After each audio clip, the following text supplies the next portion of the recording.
Hello, and today I will introduce you to the Smart Doorbell. First, we will start by opening the app on the phone, which can be downloaded from the App Store and Google Play. Now, I will show you how to connect.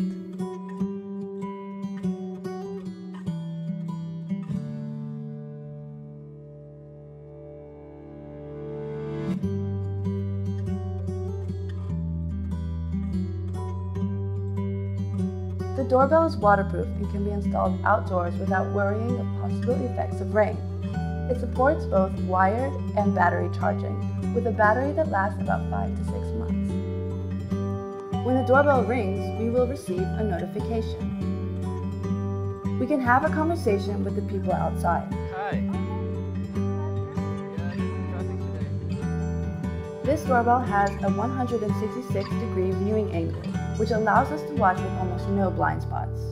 For the motion detection function, when someone or something is passing by, it will send us a message.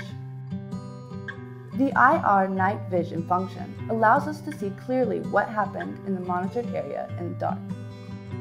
It can also record 720 pixel HD video and shoot photos in real time for viewing at any time.